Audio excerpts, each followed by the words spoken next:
Hey, this is Russ. Yeah, I'm back out on the road again. What are we riding here? This is the Troxus Explorer Plus IQ. Yeah, haven't been on this one in maybe 2 weeks. Has it been 2 weeks? Maybe longer. I haven't been on a whole lot of bikes lately, as you might know, since we moved, and I'm still dealing with the old place. Yep, gotta clean that place up. So anyways, I'm back out on this bike. Decided to take a big heavy bike out. This is a heavy bike, I'm telling you. This is not a lightweight. This is for someone who wants to ride a little bit bigger bike. Yeah. So I've got they've got their app running here. You don't need to have the app on, by the way. You could ride the bikes without the app. But hey, you know, we got an app, let's use it. According to my app here, it tells me I'm at 64% battery power because I didn't charge it since the last time I took it out. And it says I got 22 miles left. Based on my riding technique here, I should have about 22 miles. So I put it on pedal assist level 5 and use it. I got 17 miles. So depending on your pedal assist, okay, right now I have on pedal assist level 3, it says 22. If I drop it to pedal assist level 2, it says 27. You know, the thing is, if you throttle though, that doesn't mean it's gonna be exactly 27. If you're pedaling, you got about 27. Because the throttle can hit full power, you know, past your pedal assist level. Oh man, I turned down this street again. I'm gonna have to learn these neighborhoods better. Yeah, it's another cul-de-sac. It's probably the same cul-de-sac I hit all the time. I gotta learn the area. So anyways, I'm moving my pedal assist level back to level 3. It says 22 miles. No, if you use your throttle, it changes everything. Now, somebody asked me recently, I don't remember which bike they were looking at. It wasn't this one, but they were looking at another bike, and they said, you know, he was interested in using it to do some DoorDash stuff or something like that, delivery stuff. He says, and they said that bike can do 80 miles. He says, can I really get that? And I says, probably not. Especially if he's doing stuff like DoorDash, he's probably not. I said, that's under ideal conditions. If you pedal, you use pedal assist level 1, pedal all the time, never use anything but level 1, go on straight paths only, and yeah, let's see what's in this area here. Straight paths only, never use your throttle. You know, kids are fishing out here. Is there any fish in here? Let's see. Let me see what the sign says here. Let's turn around. I'll make a little U-turn over here. It says public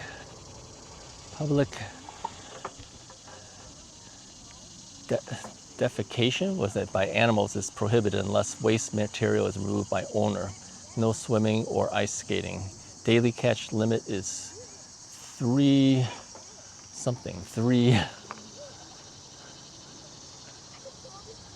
It's 3, it just says 3. Doesn't tell you what kind of fish it is. I think something like that you would catch and release. I don't think I wouldn't keep and eat any of those fish.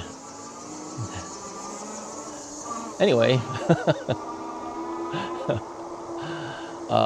what were we saying here?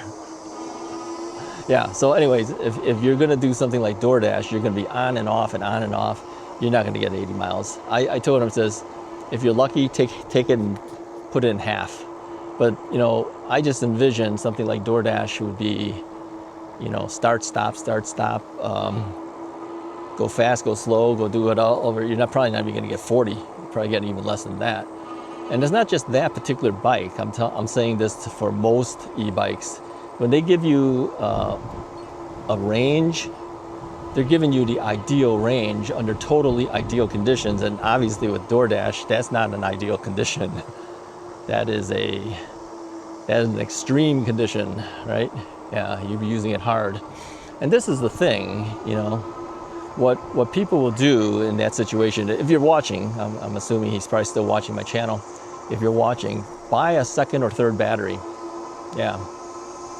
And then, I don't know, either bring it with you and see what I used to do is I bought myself what do you call those things? A toolbox. It's made by Plano. I associate Plano with fishing tackle boxes, but Plano makes a toolbox, and it fit pretty much all of the batteries that I had from the different bikes that I had at that time. It's big enough, you know, you want to get one big enough that'll fit the various batteries or whatever for your particular bike. And then put some padding in there, right? So the battery's not bouncing around, and then strap that toolbox to the back of your bike. But the problem is if you're door dashing, you probably need that space for the food that you're delivering. Or if you have access to be able to go back home to change out a battery, then yeah, you could continue riding, just change the battery to the next battery and charge all your batteries later when you get home. But here's the thing, when people said with battery fires and stuff before, a lot of these guys out in New York especially, because there are a lot of delivery guys out there and people using bikes for purposes, they buy inexpensive batteries and they don't charge them properly, they don't watch when they're charging and all that. And then they have potential battery fires because they may not even be using the right battery charger with that particular battery.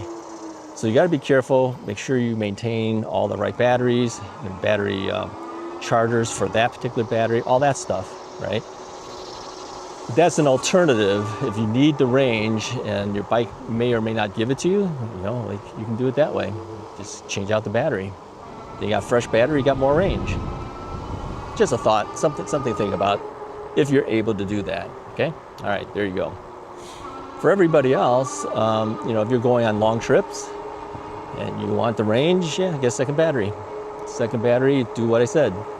Put it in a box, put padding in there. I used to put foam that I would get from bikes. You know, those are some heavy duty foam, right? Set it up properly so it cradles the battery, and then there you go. So the battery's not bouncing around in the box, right? They always say too, if you take a spill and the battery hits the ground, you may not want to use that battery again because it could have issues, right? But I think with the toolbox situation, and if you pad it right, you might have a better chance. Because you know when you buy batteries, they ship it to you. And don't tell me that the shipping carrier is too careful with your boxes, right? They toss it and everything like that. It survived that, but that's only because it was packaged better. You know, it's got foam inside the box and everything. So, yeah, it's just something to think about. You know, put a comment. Let me know what you think about that as a potential solution for some of these people that need the range, that is. Yeah, so this Troxus bike is, I think I said in the review, it's a more aggressive ride because it is a big 4-inch fat tire bike. It's got a lot of power to it. You do lean forward a little bit on the bike. I think if this bike had a, here, let me angle a little bit. If this handlebar stem was an adjustable handlebar stem where it could tilt back more, first off, it would be taller, but it'd also come closer to you. You won't lean forward as much. Now, some people prefer the leaning forward. I don't. I prefer to be a little more upright.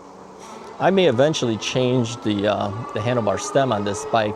If I end up keeping the bike, I may change it out so that I don't have to lean forward as much. Here's some of the modifications that people do, you know, to bikes. So those are the things that I would do. I typically, if I change anything, it would be handlebar stem and potentially the seat post height. If the seat post is not high enough, I will change that out. Seat posts aren't that expensive. You know, people think, oh, I got to spend more money. Well, what is it, 18 bucks, 20 bucks, something like that? It's not that bad. And there's ways around it. If you can't find your suspension, I'm sorry, not suspension, but if you can't find your seat post height the way you like it, then you could, because the, you know, maybe the seat post size isn't right, you could get a smaller seat post and get a shim seat post shim. That's what I did on a couple of my bikes. I put a shim in there and then put a smaller diameter seat post in there, and those were taller, and it ended up being cheaper using those two pieces rather than one exactly perfect diameter seat post, because if it was bigger and is not as common, then you pay more for that kind of stuff. So yeah, you just got to find ways around it. And if you tighten down that seat post clamp well enough, it doesn't have a problem. It doesn't slip or anything like that, so it's fine. It's not a hard fix. It's not hard at all. There's a girl on a I don't know if it was an e-bike. I wouldn't call it. It would look more like a I don't know what you call those things. Dirt bike. There you go. This is really short. Looked like a dirt bike, like a motorized dirt bike. I don't know why they still buy stuff like that. I wouldn't do it. If it was me, I'd buy an e-bike. Well, of course you would. You're an e-bike channel. Well, yeah, true. But I can go more places on this than on that. I mean, that thing's prohibited in many places. If she's riding on the street, she's a little kid. They're not going to hassle her other than saying, hey, don't ride your thing on the sidewalk. But other than that, she's kind of limited. So, well, here it is once again. I'm through the school's parking lot. I don't know why. I don't know why some of these areas aren't labeled where it's that you're going through the school parking lot. I got to learn this area better. How many times have I done this now? I've done a number of videos out in this area already. I keep going through the same places. What's up with that? I got to learn this whole area.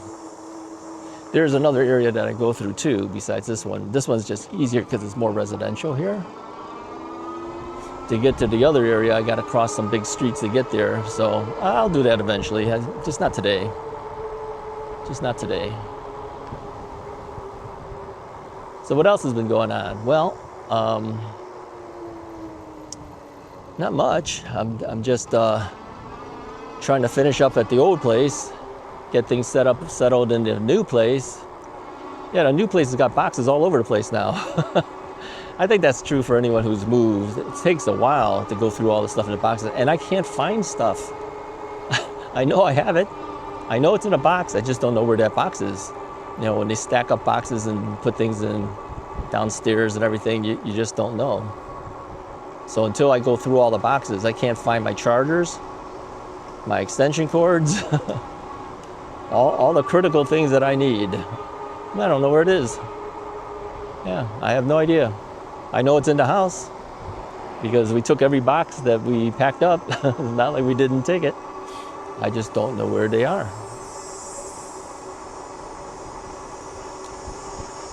Well, what are you gonna do, you know? It's gonna take a while.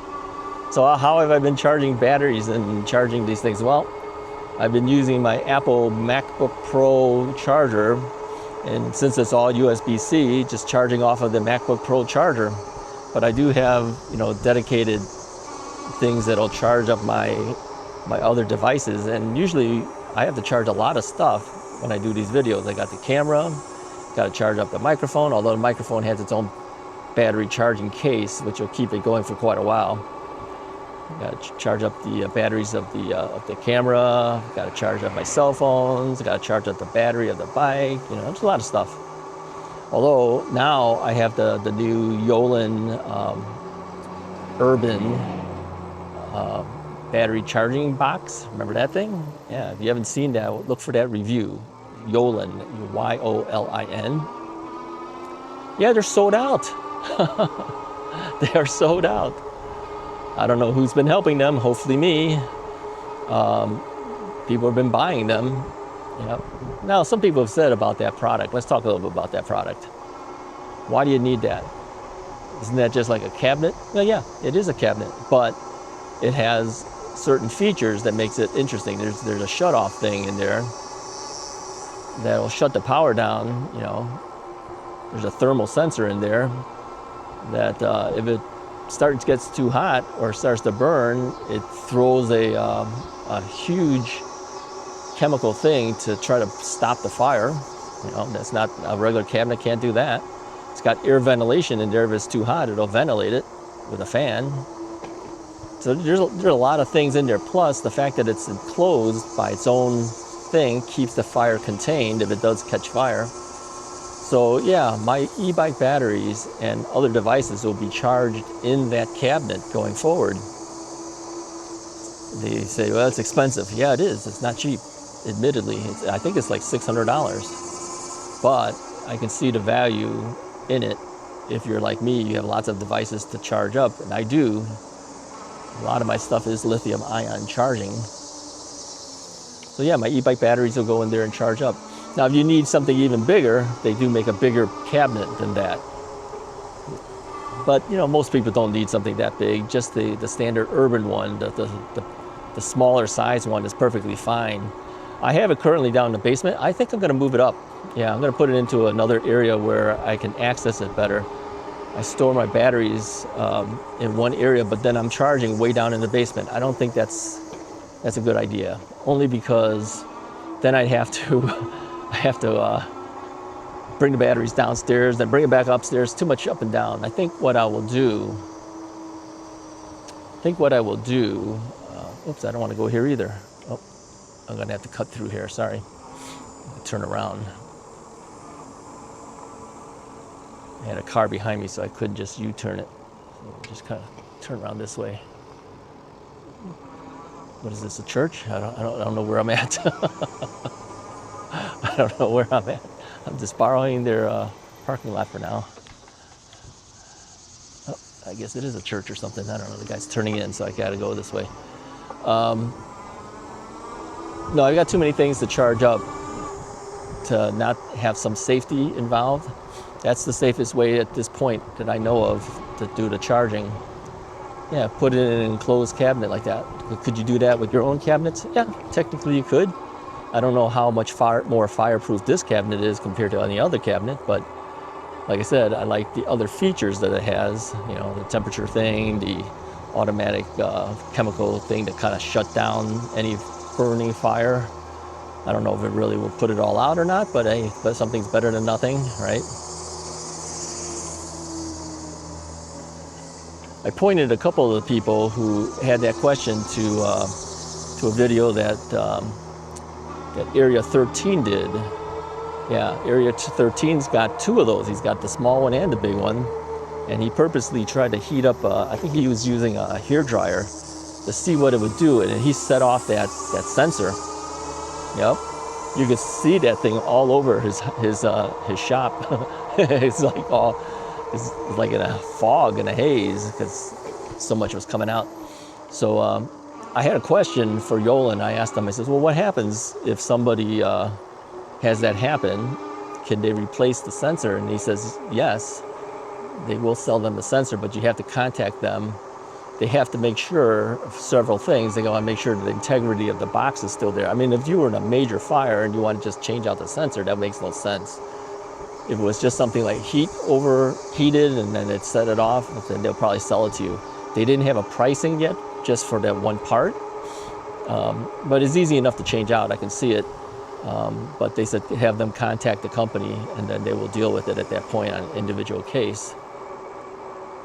So hopefully that never happens, but we know for a fact that it does work because Area 13 did it and he set it off. It's not like he's started a fire in there or anything like that.